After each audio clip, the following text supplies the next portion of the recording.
Discuss कर लिए। चलिए स्टार्ट करते हैं। पहला ही क्वेश्चन आपके सामने, अच्छा क्वेश्चन है, पोल में आप जवाब देंगे और फिर हम उसको डिस्कस करेंगे। ठीक है जी। नमस्ते, हम राहुल, बहुत बड़े राहुल। चलिए आ जाइए, करते हैं कहानी शुरू।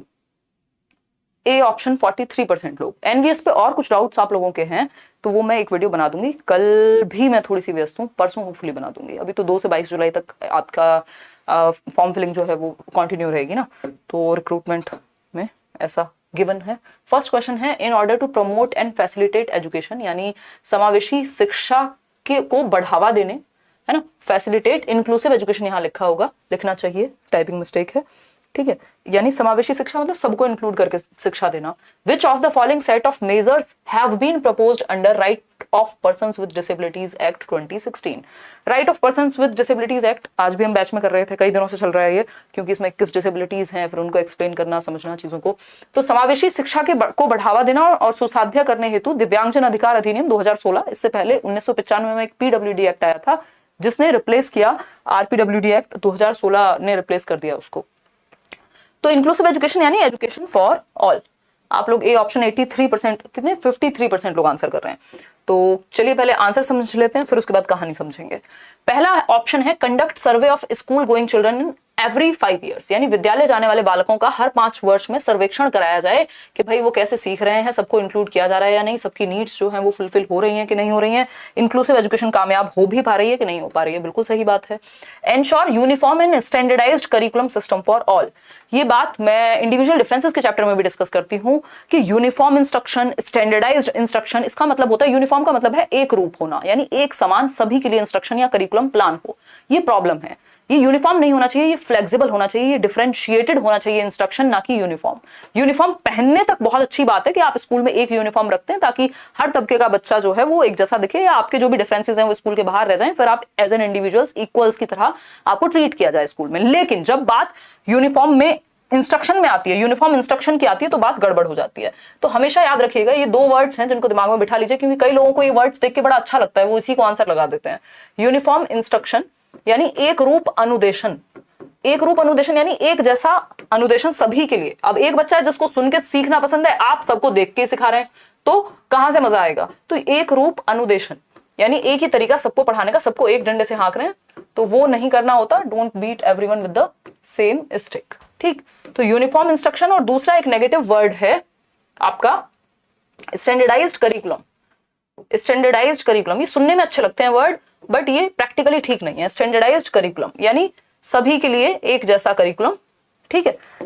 ये दोनों ही वर्ड्स नेगेटिव हैं, इनको आप यूज नहीं करते। ये चाइल्ड सेंटर्ड एजुकेशन के, इंक्लूसिव एजुकेशन के, इंडिविजुअल डिफरेंसेस की एजुकेशन के खिलाफ हैं, क्योंकि सबके लिए अगर एक तरीका अपनाएंगे तो कैसे सीखेंगे। जब बच्चों में डिफरेंस है, किसी को सुन के समझ में आता है, किसी को ग्रुप स्टडी पसंद है, किसी को अकेले पढ़ना पसंद है, किसी को कोई चीज करके दिखाने पे जल्दी से समझ में आ जाती है, कोई सुन के ही जल्दी से समझ लेता है, तो यूनिफॉर्म इंस्ट्रक्शन नहीं रख सकते। क्या रखेंगे, इस स्टैंडर्डाइज्ड करिकुलम को रिप्लेस कर देंगे फ्लेक्सिबल करिकुलम से, यानी लचीलापन होना चाहिए करिकुलम में, थोड़ा बहुत चेंज की संभावना होनी चाहिए बच्चों की नीड के अनुसार। दूसरा, इस यूनिफॉर्म इंस्ट्रक्शन को हम रिप्लेस करते हैं डिफरेंशिएटेड इंस्ट्रक्शन से। डिफरेंशिएटेड मतलब विभेदी अनुदेशन, जो अलग अलग बच्चों की क्षमताओं और उनकी आवश्यकताओं को ध्यान में रख करके अलग अलग मेथड्स अपनाए, टीचर अलग अलग प्लान बनाए, ठीक है। तो ये डिफरेंशिएटेड इंस्ट्रक्शन और फ्लेक्सिबल करिकुलम होना चाहिए, ना कि यूनिफॉर्म और स्टैंडर्डाइज। ये दोनों ही नेगेटिव वर्ड हैं, समझ पा रहे हैं ना बात, दोनों ही नेगेटिव वर्ड हैं। एक और चीज होती है स्पेशल एजुकेशन को लेकर के, जिसको हम कहते हैं IEP, इंडिविजुअलाइज्ड एजुकेशन प्लान। ये भी एक पॉजिटिव चीज है इंक्लूसिव एजुकेशन के लिए या आपकी स्पेशल एजुकेशन के लिए, कि इंडिविजुअल की नीड को ध्यान में रखते हुए स्पेशल प्लान उनके अकॉर्डिंग बनाया जाए, उनके पेरेंट्स को इन्वॉल्व करके, ठीक। बात कर रहे हैं हम आरपीडब्ल्यूडी एक्ट की। पीडब्ल्यूडी एक्ट आया था, पर्सन्स विद डिसेबिलिटीज एक्ट 1995 में, जिसमें 7 डिसेबिलिटीज थी कि जो लोगों को कोई भी अक्षमता है, दिव्यांगता है, वो 7 तरह की थी कि मान लीजिए हियरिंग इंपेयर्ड है या कोई ब्लाइंड है ना, 7 डिसेबिलिटीज इंक्लूडेड थी। इसको भाई बदलाव की आवश्यकता होती है टाइम के साथ, एजुकेशन पॉलिसीज भी नहीं आ रही हैं, एनसीएफ भी नया आ रहा है, आरटीई भी आया, सर्व शिक्षा अभियान भी आया, उससे पहले कमीशन आए, इतने सारे, समय समय के साथ अपडेट होनी चाहिए चीजें। हालांकि हमारे यहाँ इंडिया में कुछ ज्यादा ही लेट अपडेट होती हैं।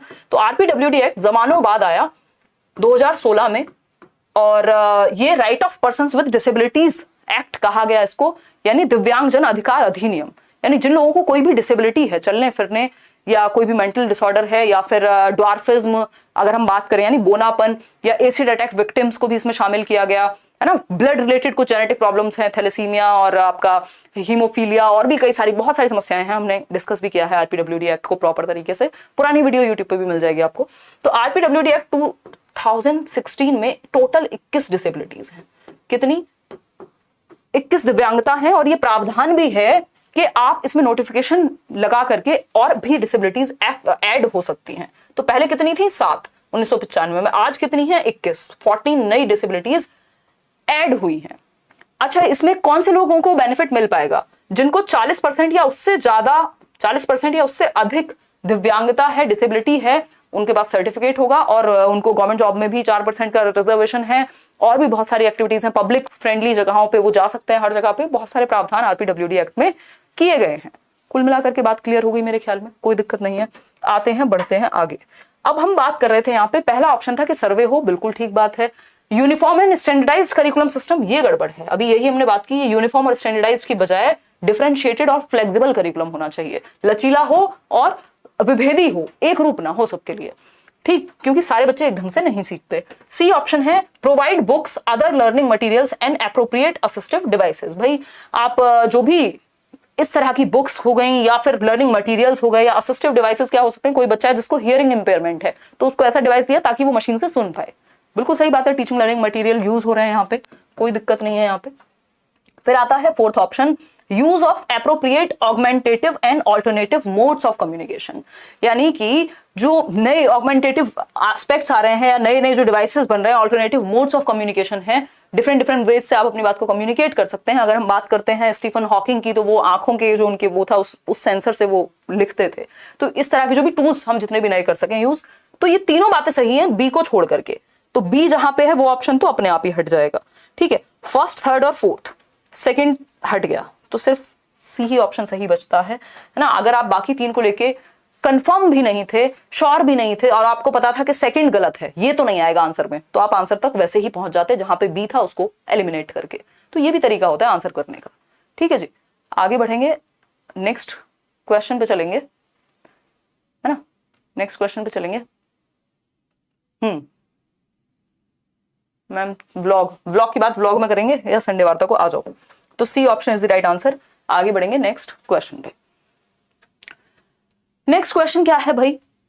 For the inclusion of students from religious minorities, जो धार्मिक माइनॉरिटीज हैं या अल्पसंख्यक हैं धार्मिक रूप से भारत में, उनके लिए एक टीचर को क्या करना चाहिए ताकि वो भी इंक्लूडेड या एक्सेप्टेड महसूस करें क्लास में, उन्हें भी लगे कि उनकी बात सुनी जा रही है, उनके लिए भी एक क्लासरूम है ना।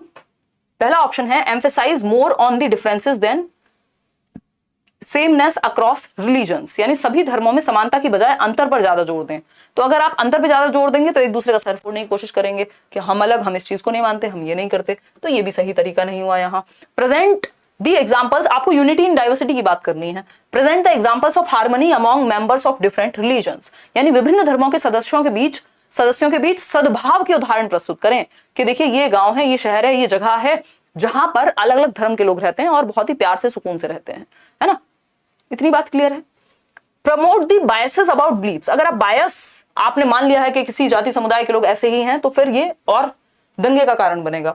फिर आता है D option, strengthen the stereotypes related to particular religion, कि आप जो स्टीरियोटाइप, जो पूर्वाग्रह चले आ रहे हैं कि इस जाति के लोगों को इंक्लूड नहीं करना, इस जाति के लोग ऐसे होते हैं, इस जाति के लोग अच्छे होते हैं, इसके बुरे होते हैं, तो वो फिर गड़बड़ है, आप बच्चों में गलत चीजें भर रहे हैं। तो B option is the right answer कि present the examples of harmony, आपको सदस्यों के बीच सद्भावना का जो विचार है उसको प्रमोट करना है, वैसे एग्जांपल्स देने हैं जहां पे भाईचारे को प्रमोट आप कर रहे हो। तो B option is the right answer. आगे बढ़ें, एज अ टीचर आप कट्टरपंथी नहीं हो सकते, वो फिर प्रॉब्लम हो जाएगी, है ना। फिर आप उन लोगों को भी उन लोगों के साथ भी गलत कर देंगे जो गलत थे ही नहीं, ठीक है। तो आपको बेसिकली सेंसिटिव होना है एज अ टीचर, आपको कंपैशनेट होना है एज अ टीचर, आपको ह्यूमंस की तरह देखना है लोगों को, आपके पर्सनल बिलीफ्स को साइड में रख के। वैसे तो होना तो ये चाहिए कि आप न्यूट्रल ही हो चीजों को लेके, अगर नहीं भी हैं, कट्टरपंथी भी हैं, भगवान जाने आपके मन में कोई एक एक्सट्रीम आइडिया भी है, तब भी कोशिश ये कीजिए कि उन सब चीजों को आप पर्सनल लाइफ में क्या मानते हैं साइड रख दीजिए। जब आप क्लासरूम में हैं तो वो आपके लिए एकदम आपका पूजा वाला स्थल है, पूजनीय जगह है, वो एकदम सेक्रेड प्लेस है, तो वहां आपको बच्चों को ह्यूमंस की तरह ट्रीट करना है। क्वेश्चन नंबर 3 देखिए, dysgraphia is primarily associated with difficulty in. Dysgraphia जो है, अगर डिस्ग्राफिया है किसी को तो उसको किस तरह की कठिनाई होगी ये पूछा है।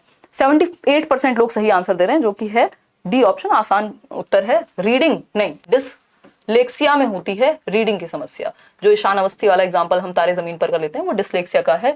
वुमन ईरानी जो वायरस बने थे 3 इडियट में, उनको ये रियलिटी में भी, और भी बहुत सारे लोगों को एग्जांपल इस तरह के हैं। थिंकिंग का यहाँ कोई बात ही नहीं है। वॉकिंग में एक बार को डिस्प्रेक्सिया में हो सकती है दिक्कत, क्योंकि वो मोटर स्किल्स रिलेटेड प्रॉब्लम है, ठीक है। राइटिंग में होता है डिस्ग्राफिया। ग्राफ आप बनाएंगे किससे? लिख करके बनाएंगे, हाथों से बनाएंगे ग्राफ। तो ग्राफ से याद रखना है लिखना, ग्राफिया मतलब लिखना। तो ऐसे बच्चे की जो राइटिंग होती है वो अपठनीय होती है, इलेजिबल होगी।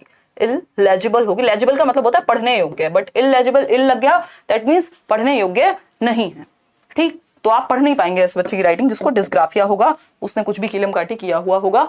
आगे बढ़ेंगे क्वेश्चन नंबर 4 पर। क्वेश्चन नंबर 4 देखिएगा एक बार। क्वेश्चन नंबर 4 है आपका, विच of the following practice will be helpful, ये 2 बार इसमें टाइप हो गया, will be helpful in ensuring successful inclusion of students with visual impairment.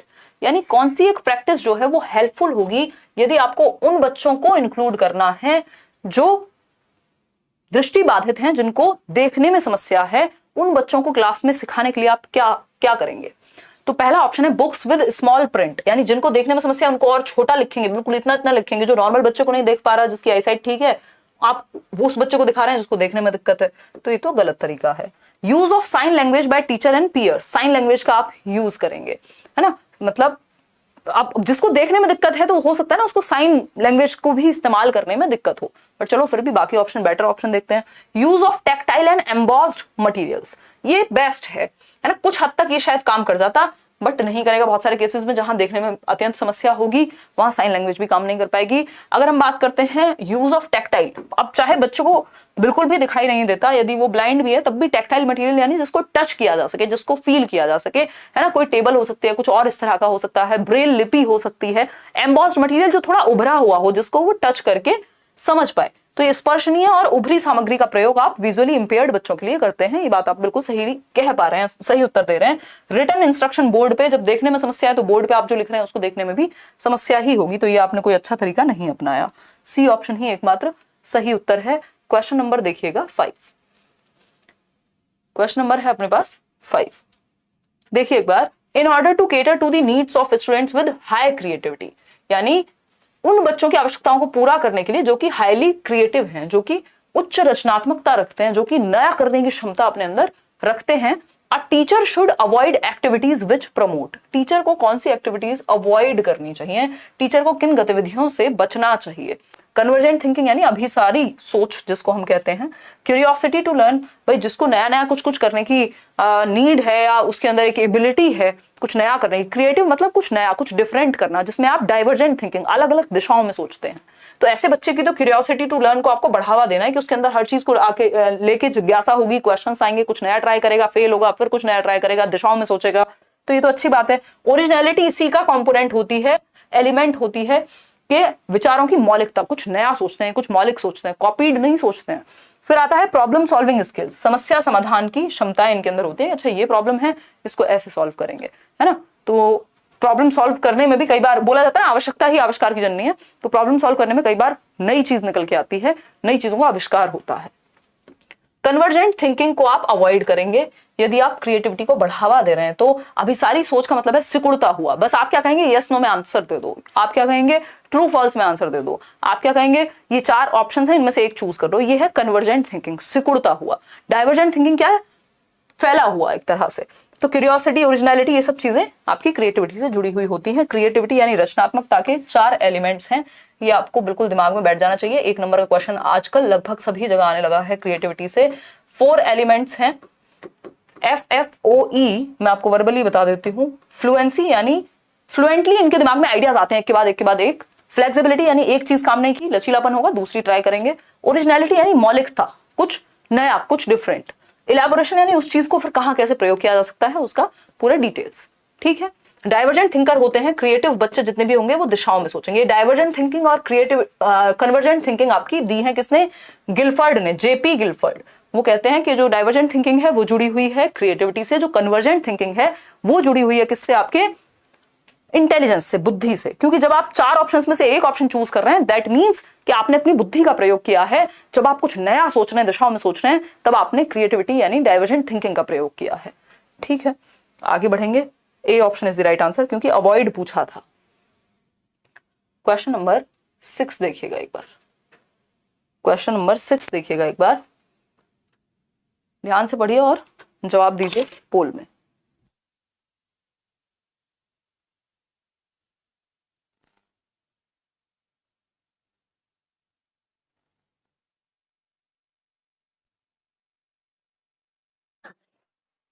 देखिएगा एक बार, सीटेट बैच में अभी भी एडमिशन ओपन होंगे मेरे ख्याल में, देखिएगा, क्योंकि नेक्स्ट बैच तो फिर नोटिफिकेशन आए तब तो निकलेगा। प्रीवियस जितनी क्लास हो चुकी है वो रिकॉर्डेड मिल जाएंगी, don't worry. In order to support, कोई पूछ रहा है इसलिए बता रही हूँ, देखो एक बार, in order to support deep यानी गहन एंड लॉन्ग लास्टिंग नॉलेज, यानी आपकी इंटेंस नॉलेज, आपकी गहन नॉलेज, आपको गहरा ज्ञान और जो लंबे समय तक चले, लॉन्ग लाइफ आपके साथ चले, among learners are teacher should, एक टीचर को क्या करना चाहिए यदि वो चाहते हैं कि बच्चों में डीप थिंकिंग हो, वो गहरा सोचें, वो सिर्फ सतह पे सोच के ना छोड़ दें, और लॉन्ग लास्टिंग हो, जो उनके जीवन भर उनके साथ चले, तो क्या करना चाहिए। पहला ऑप्शन है prevent elaborating and discussing the recently learned concepts, यदि अभी सीखे गए संप्रत्तियों के विस्तरण और चर्चा करने से मना करेंगे, मतलब जो अभी सीखा है रिसेंटली उस पर कोई चर्चा नहीं, कोई विस्तारण नहीं, उस पर कोई अपने विचार नहीं, तो भूल जाएंगे वो कहां से फिर जिंदगी से जुड़ेगा, कहां से लॉन्ग लास्टिंग होगा, कहां से वो डीप जाएगा, फिर तो जो रट लिया वो रट लिया, ना उस पर डिस्कस किया, ना सोचा, ना समझा, ना जोड़ा उसको लाइफ में कहीं। फिर है B option, give the opportunities to apply the learning to different situations, ये बात बिल्कुल 100% सही है, हालांकि आप लोग 91% ही आंसर सही दे रहे हैं। विभिन्न परिस्थितियों में अधिगम को लागू करने के अवसर देंगे आप, भाई आपने जो सिखाया, बच्चे ने जो सीखा, उसको अलग अलग सिचुएशन में, अलग अलग जगह पे यूज करने का मौका देंगे, आप वो अप्लाई करें, जो सीखा है उसको अप्लाई करना बहुत जरूरी है ना। हम ज्ञान की बातें बहुत कर लेते हैं, बट हम कितनी चीजें अप्लाई कर रहे हैं उससे पता चलेगा कि वो जो हमारी समझ है वो कितनी डीप है और कितने लंबे समय तक हमारे साथ चलने वाली है। ठीक है, फिर आता है C option, focus on memorisation of content over its understanding.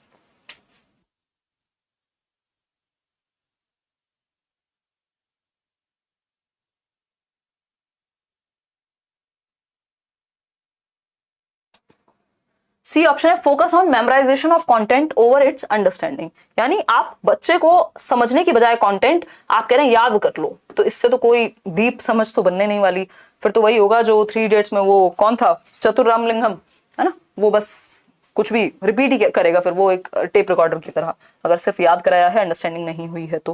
Present information and instructions only in verbal form, भाई सिर्फ वर्बल फॉर्म में क्यों, कई बार हम एक्टिविटी कराएंगे, कई बार प्रैक्टिकल कराएंगे, कई बार दिखाएंगे, कई बार समझेंगे, कई बार चर्चा करेंगे, 70 तरीके हैं सीखने के, ऐसा थोड़ी कि एक ही तरीका है सीखने का। समझ पा रहे हो ना बात को। सृजनात्मक बालकों को आप डिटेल में पढ़ा दीजिए, ठीक है शोभित, कर लेंगे डिस्कस किसी दिन, है ना। चलिए खैर आगे बढ़ते हैं क्वेश्चन नंबर 7 पर। अब ये आपके फेवरेट क्वेश्चंस हैं, असर्शन और किसके, रीजनिंग के। अगर हम बात करें, एक स्टेटमेंट दिया हुआ है, ये कथन है और ये इसका कारण है या फिर तर्क है। अब असर्शन क्या है, a teacher should encourage her students to make intuitive guesses about answer to a question, यानी कि एक शिक्षिका को अपने विद्यार्थियों को किसी प्रश्न के उत्तर के बारे में सहज ज्ञान युक्त अनुमान लगा देना चाहिए, कि भाई कोई क्वेश्चन आपने दिया और आपने कहा बच्चों को अच्छा तुम सोचो क्या आंसर हो सकता है, अच्छा सोचो इसका कारण क्या हो सकता है, तो उनके मन में जो जो आ रहा है इंट्यूटिवली वो बताए जा रहे हैं, चाहे वो गलत हो चाहे वो सही हो, उनके मन में जो सहजता से आ रहा है वो प्रदर्शित कर रहे हैं, प्रकट कर रहे हैं, एक्सप्रेस कर रहे हैं। अब इसका रीजन क्या है, बात तो सही है, इसमें क्या दिक्कत है, आपको इंट्यूटिव गैस लगाने देना है, ऐसा थोड़ी कि बच्चा रटे रटाए सही आंसर दे देगा सारे, वो सोचेगा कि क्या चीज कैसे हो सकती है, जो उसका अनुभव होगा उसके आधार पर वो अभिव्यक्त करेगा अपने आप को। अब आता है reason, student should be instructed to answer only when they are absolutely sure of the correct answer, यानी विद्यार्थियों को केवल तभी उत्तर देने का निर्देश दिया जाना चाहिए जब वो बिल्कुल श्योर हो।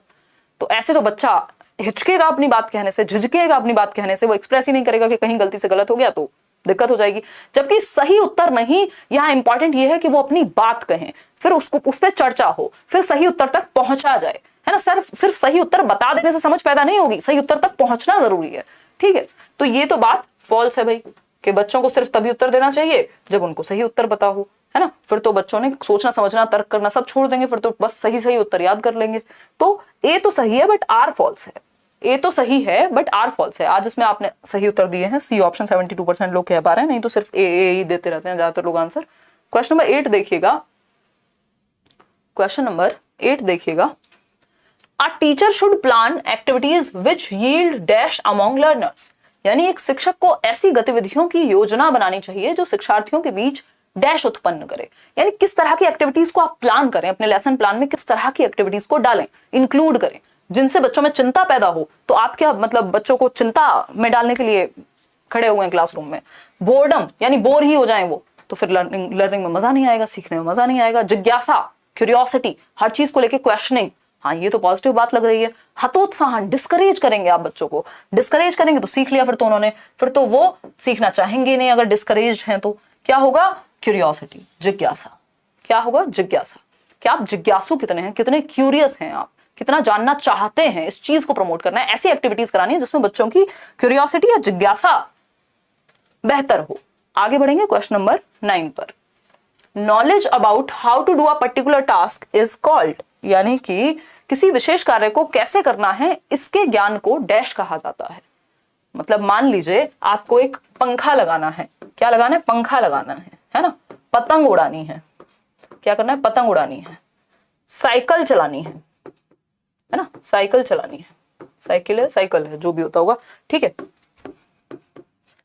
ठीक है। गाड़ी ड्राइव करनी है, ड्राइविंग सीखनी है, स्विमिंग सीखनी है फॉर दैट मैटर, तो क्या होगा? Knowledge about how to do particular task is called. Lock को अनलॉक करना है, ताला खोलना सीखना है, माचिस जलानी सीखनी है, ठीक है, आग लगानी सीखनी है। देख रहे हो क्या? देखो एक बार, अगर हम बात करें तो knowledge about how to do a particular task, यानी ये नॉलेज के किसी टास्क को करना कैसे है, ये किस तरह की नॉलेज के अंदर आएगी। हम जनरली जब नॉलेज पढ़ते हैं तो हम समझते हैं कई प्रकार, स्पेशली 2 प्रकार जरूर हम समझते हैं, एक होता है डिक्लेरेटिव, दूसरा होता है प्रोसीजरल नॉलेज, ठीक है।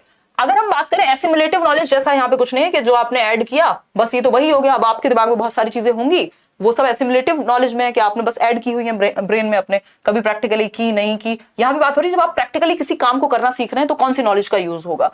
कंडीशनल नॉलेज, कोई कंडीशन लगा करके आपको वो सिखा दी गई, ऐसी कोई बात नहीं है। डिक्लेरेटिव नॉलेज होती है जब आपको डिफाइन करना आता हो, किसी चीज को डिक्लेयर करना आता हो, जब आप उसको परिभाषित कर सकें, उसको कहते हैं डिक्लेरेटिव नॉलेज। लेकिन जब किसी काम को करना हो तो वो प्रोसीजर है अपने आप में, वो प्रोसीजरल नॉलेज कहलाएगी, वो प्रक्रियात्मक ज्ञान कहलाएगा, ठीक है भाई। आप फैन को लगा रहे हैं अगर, तो आपने देखा होगा कभी जो भी इलेक्ट्रिशियन आएंगे तो वो एक प्रोसीजर फॉलो करेंगे, है ना। कि अगर हम बात करें आप पतंग उड़ाना सीख रहे हैं तो वो भी एक प्रोसीजर है कि आप उसके बाद ये हटा दो ना पोल, उसके बाद ये करेंगे, उसके बाद वो करेंगे, ठीक। तो ये क्या हुआ? एक प्रोसीजर हुआ, स्टेप्स हैं उसको करने के कुछ। जब आप साइकिल चलाना सीख रहे हैं तो आपको पता है ये बैलेंस बनाना है, ये पैर लगाने हैं और फिर उसको ऐसे, प्रोसीजर है एक, ठीक है। जब आप स्विमिंग सीख रहे हैं तो प्रोसीजर है एक, क्या है? एक प्रक्रिया है जिसमें कुछ स्टेप्स हैं जो करके आएंगे। तो प्रोसीजरल नॉलेज को हम ज्यादा बेटर मानते हैं कई बार डिक्लेरेटिव से। डिक्लेरेटिव में डेफिनेशन और नॉलेज तो आपको होती है डिफाइन करने की, बट प्रोसीजर में आपको करके दिखानी होती हैं चीजें। तो ये प्रोसीजरल नॉलेज हुई जब आप किसी चीज को करना सीख रहे हैं, किसी टास्क को। अब आते हैं 10th क्वेश्चन पे। देखिएगा एक बार, क्वेश्चन नंबर 10 क्या कहता है भाई? विच of the following doesn't promote meaningful learning, यानी इनमें से कौन सा प्रमोट नहीं करता मीनिंगफुल लर्निंग को। अर्थपूर्ण अधिगम को कौन सा एक ऑप्शन प्रमोट नहीं करता? अर्थपूर्ण अधिगम क्या है? जिसको पियाजे, वाइगोस्की, रचनात्मकतावाद यानी कंस्ट्रक्टिविज्म फॉलो करता है, मानता है, एनसीएफ भी मानेगा। यानी मीनिंगफुल लर्निंग बहुत इंपॉर्टेंट है। मीनिंगफुल लर्निंग वो होगी जिसको आप रियल लाइफ से जोड़ दें, जो बच्चे के जीवन से जुड़ जाए, वही तो मीनिंगफुल है ना। वो एग्जाम्पल जो आपके जीवन से जुड़ जाए, पतंग उड़ाना पता है हम सबको, है ना, आपके लिए कहीं ना कहीं रियल लाइफ एग्जाम्पल है वो, तो वो आपके लिए मीनिंगफुल हो गया। कोई ऐसा एग्जाम्पल जो आपने कभी किया ही ना हो, जैसे जहाज उड़ाना, आपने कभी किया नहीं, ना कभी देखा किसी को, वीडियो में देख लिया तो देख लिया, ठीक, तो वो मीनिंगफुल नहीं हो पाएगा, वो सिर्फ रटने वाली बात हो जाएगी। 2 तरह की लर्निंग है, एक मीनिंगफुल है, दूसरा रोट लर्निंग है, रट्टा लगाना। तो रट्टा इंपॉर्टेंट नहीं है, मीनिंगफुल लर्निंग इंपॉर्टेंट है, अर्थपूर्ण अधिगम इंपॉर्टेंट है। डी आंसर दे रहे हैं 90% लोग। मीनिंगफुल लर्निंग के लिए आपको क्या नहीं करना है? एक्सप्लोर करने देना है बच्चे को, अन्वेषण करने देना है, इंक्वायरी करने देनी है, घूमने फिरने देना है, मतलब कि उसको एक्सप्लोर करने देना है, एक्टिविटी करने देनी है। इंटरेक्शन भी, जब वो 4 लोगों से बात करेगा, डिस्कस करेगा, तो मीनिंगफुल लर्निंग होगी, कुछ नया सीखेगा। मेटाकॉग्निशन होता है कि आप अपने ही बारे में, अपने ही संज्ञान को लेके, अपनी ही एक्टिविटीज को लेके क्या है, अवेयर हैं कि क्या कैसे प्लान करना है, कैसे रिव्यू करना है, कैसे रिफ्लेक्ट करना है, कैसे करेक्ट करना है। ठीक है जी। अगर हम बात करें डी ऑप्शन की, जो कि आप लोग ज्यादातर लोग सही उत्तर दे भी रहे थे, पैसिव ऑब्जर्वेशन। पैसिव ऑब्जर्वेशन होती है कि बच्चा बिल्कुल रोबोट की तरह बैठा हुआ है, वो कोई एक्टिविटी नहीं कर रहा, बस देखे जा रहा है देखे जा रहा है, तो इससे मीनिंगफुल लर्निंग नहीं होगी, है ना, इससे जीवन से नहीं जुड़ेगा कुछ। तो एक्टिव होना है बच्चे को, पैसिव नहीं होना। D option is the right answer. Question number 11 देखिएगा एक बार। क्वेश्चन नंबर 11 है implicit and explicit knowledge. Implicit मतलब जो आंतरिक रूप से हो, एक्सप्लिसिट जिसको आप बाहर भी व्यक्त कर पाए, of our own abilities and the strategies which we can use in given situation depending on the demands of the task in front of us is called dash knowledge। हमारी अपनी क्षमताओं और दिए गए कार्य की मांगों के अनुसार उस स्थिति में उपयोगी रणनीतियों की समझ का परोक्ष और प्रत्यक्ष बोध क्या कहलाता है। यानी कि मेरी क्या एबिलिटीज हैं किसी काम को करने की, कोई टास्क अगर मेरे सामने आया है ना, और उसकी चैलेंजेस क्या होंगे, उस काम को करने के लिए क्या चैलेंजेस चाहिए होंगे, और मेरे पास क्या क्षमता है, इस बारे में मैं क्या हूं, अवेयर हूं। ठीक है, और क्या स्ट्रेटजीज जरूरी होंगी, क्या प्लानिंग जरूरी होगी, क्या समझ जरूरी होगी, इस बात का परोक्ष यानी इम्प्लिसिट, आंतरिक रूप से भी और बाहरी रूप से भी आपको स्टेप्स पता है, या प्लानिंग आप कर रहे हैं एक्सटर्नली भी, ये क्या कहलाएगा, ये कहलाता है मेटा कॉग्निशन। परासंज्ञान या अधिसंज्ञान यानी थिंकिंग अबाउट थिंकिंग, कि आपको पता है अंदर से इम्प्लिसिटली भी और एक्सप्लिसिटली भी। ठीक है, मतलब कि किसी काम को आपको करना है तो उसकी क्या चैलेंजेस होंगे, आपकी क्या क्षमताएं हैं, आप बेसिकली अवेयर हैं, अवेयरनेस ऑफ द अवेयरनेस कहते हैं इसको। ठीक है, यहाँ डिक्लेरेटिव एपिसोडिक प्रोसीजरल नहीं चलेगा क्योंकि बात कुछ और हो रही है। C option. आगे बढ़ेंगे क्वेश्चन नंबर 12। मेटाकॉग्निशन पे भी एक वीडियो आपके लिए आएगा। क्वेश्चन नंबर 12 देखिए, while solving a problem a student is referring to the similar kind of problems and drawing indications to solve the current problems. This is an example of what? एक समस्या को हल करते समय एक विद्यार्थी समरूप समस्याओं को उद्धृत कर रहा है। यानी कि मान लीजिए एक प्रॉब्लम है जो कि मान लीजिए नाउन का एक टॉपिक है, उस पर कुछ प्रॉब्लम है। ठीक, तो उसी तरह के एग्जाम्पल्स, मान लीजिए उसने सीखा कि किसी पर्सन प्लेस और थिंग के नाम को हम नाउन कह रहे हैं, है ना, तो उसने क्या दिया, कुछ यहाँ पे लिखा कि राम लिखा, तो उसको पता है नाउन है। उसने इसी तरह का कोई और चीज, सिमिलर चीज लेकर के आया, शाम लिखा, उसने कहा ये भी नाउन है ना। उसने कहा दिल्ली लिखा उसने, कि अच्छा नाम तो ये भी है, तो ये भी नाउन है। तो मतलब एक जैसी सिमिलर काइंड ऑफ प्रॉब्लम्स को वो क्या कर रहा है, सॉल्व करने की कोशिश कर रहा है। इसको हम एनालॉजी कहते हैं, एनालॉजिकल थिंकिंग कहते हैं। एनालॉजिकल का मतलब होता है समान, जिसमें समानता हो जिन चीजों में, है ना, एनालॉजिकल। कि हमारी जो आंखें हैं वो कैमरा के जैसी हैं, ये मैंने आपको एनालॉजी दी है। ठीक है, अनुरूपक सोच यानी अनुरूप जो सिचुएशन है उसके अनुरूप जो समस्या है उसी के समान बाकी समस्याएं प्रेजेंट की गई हैं, अनुरूपक सोच। फंक्शनल फिक्सडनेस होती है जब आप किसी काम को करने के डिफरेंट तरीके ना अपना पाए। किसी काम को करने का कोई भी काम आपके सामने आता है, बस सेम फंडे अपनाते हैं आप, तो ये फंक्शनल फिक्सडनेस प्रॉब्लम है, प्रॉब्लम सॉल्विंग में अपने आप में ही, है ना। रिस्पॉन्स सेट के एक सेट आपने तैयार कर लिया, सेम तरह से रिस्पॉन्स देते हैं आप। वर्किंग बैकवर्ड स्ट्रेटेजी काम की नहीं है यहाँ पे। ठीक है, आगे बढ़ेंगे नेक्स्ट क्वेश्चन पे, क्योंकि बात चल रही है कि सेम तरह की प्रॉब्लम। क्वेश्चन नंबर 13 देखिएगा एक बार, जवाब दीजिएगा, पोल में पढ़ लीजिए, बड़ा क्वेश्चन है। 2 क्वेश्चन और हैं, हम जस्ट 15 क्वेश्चन ही कर रहे हैं क्योंकि एक्सप्लेनेशन काफी हो जाती है। तो ये एक बात है, कोई कह रहा है 12 का ए, एक मिनट रुको, there is a teacher then there is faith. 12 का ए, अच्छा मतलब आंसर कर रहे हो संदीप, ठीक है। मैम आज अतरंगी क्या क्या क्या मजे ले रहे हो हैं ऐसे ही, आज शतरंगी रणवीर सिंह जैसे लग रहे हो, बस यही रह गया था सुनना, इसीलिए मैं जी रही थी। हाँ, जीवन बहुत बोरिंग हो रहा था, है ना। मेरे कुछ दोस्त भी यही कहते हैं, कह रहे यार दुनिया की हर प्लेन चीज तुमको पसंद आने लग गई है, तुम्हारी उम्र हो गई, एक काम करो तुम ना अतरंगी कपड़े लो आज से। मैंने ठीक है, ये भी कर लेंगे।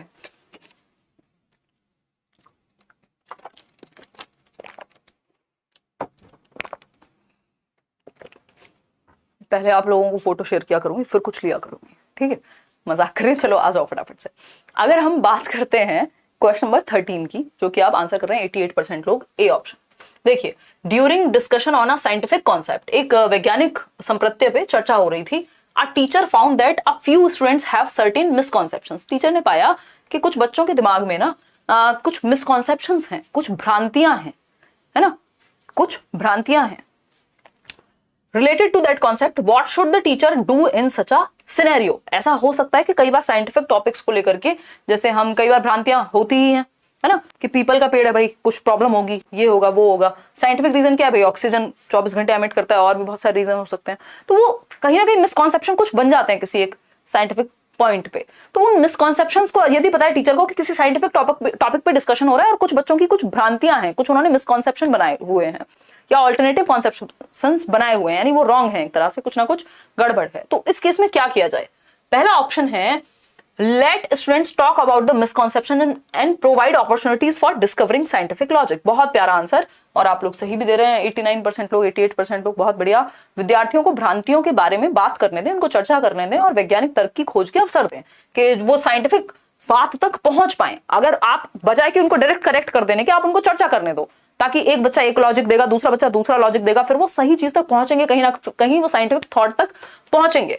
आउटराइटली रिजेक्ट, ऐसा नहीं है कि आपको सीधा रिजेक्ट कर देना है, उनको सुनना है, क्योंकि वो भी एक तरह का उनका कॉन्सेप्शन है जो बना है। Refer these children to a special educator, ऐसा नहीं कि इनमें कोई प्रॉब्लम है तो आप स्पेशल बच्चे हो गए, उनको स्पेशल एजुकेटर के पास ले जाओ, डिसेबिलिटी का असेसमेंट कराओ। Teacher should not respond on those misconceptions and move ahead towards next chapter. अगर मिसकॉन्सेप्शन पे डिस्कशन नहीं होगा तो वो भ्रांति जीवन भर के लिए रह जाएगी, तो उसको डिस्कशन करके सही करना होता है, कई बार चैलेंज भी करना होता है, बट रिजेक्ट नहीं करना होता, क्योंकि बच्चा कम से कम कुछ ना कुछ तो सोच पा रहा है ना, तो उसको एक्सप्रेस करने दे, नहीं तो अगली बार से वो एक्सप्रेस ही नहीं करेगा, अपने आप को अभिव्यक्त ही नहीं करेगा। क्वेश्चन नंबर 14 देखिएगा, विच of the following statement about emotion, यानी संवेग और संज्ञान के बारे में कौन सी एक बात ठीक है? मैं इसको इस तरह से कहती हूँ कई बार, संवेग यानी इमोशंस, हार्ट, दिल, ठीक, संज्ञान यानी दिमाग, दिल और दिमाग की लड़ाई बोलते हैं ना हम लोग, ठीक। तो इमोशन यानी संवेग, हम जो फील कर रहे हैं, कॉग्निशन जो हमारे संज्ञानात्मक चीजें हैं, जो हमारे दिमाग से संबंधित एक्टिविटीज हैं, चाहे वो सोचना हो, समझना हो, तर्क करना हो, प्रॉब्लम सॉल्व करना हो। ठीक है जी, चलिए समझते हैं फटाफट से कॉग्निशन और इमोशन के बारे में कौन सी बात सही है। Attention span remains unaltered by any kind of emotions. देखो, अगर आपको ना नया नया ब्रेकअप हुआ हो, बहुत दुख में हो, किस दिन कोई घटना घट गई हो, तो जो आपकी अटेंशन है ना, आप कई बार फिजिकली प्रेजेंट होते हैं उस जगह पे, आपका दिमाग कहीं और चला जाता है। क्यों? क्योंकि आपके इमोशंस की वजह से आपकी अटेंशन प्रभावित हुई है। इवन अटेंशन छोड़ो, आपकी मेमोरी, बहुत सारी चीजें प्रभावित होती हैं जो आपके इमोशंस हैं। अगर आप बहुत ज्यादा खुश हैं तो भी प्रभावित होंगी, अगर आप बहुत ज्यादा दुखी हैं तो भी प्रभावित होंगी। ठीक है, तो इमोशंस से हमारी अटेंशन स्पैन प्रभावित होती है, ये बात बिल्कुल सही है। अटेंशन स्पैन रिमेन्स अनऑल्टर्ड, ये बात गलत है, क्योंकि इन्होंने ये कह दिया कि अटेंशन स्पैन अनऑल्टर्ड, मतलब कोई ऑल्टरेशन नहीं है, कोई चेंज नहीं होगा आपके अटेंशन स्पैन में, फर्क ही नहीं पड़ेगा। भाई रोबोट थोड़ी है कि फर्क नहीं पड़ेगा, ध्यान आपका, आपके इमोशंस खींच लेते हैं कई बार।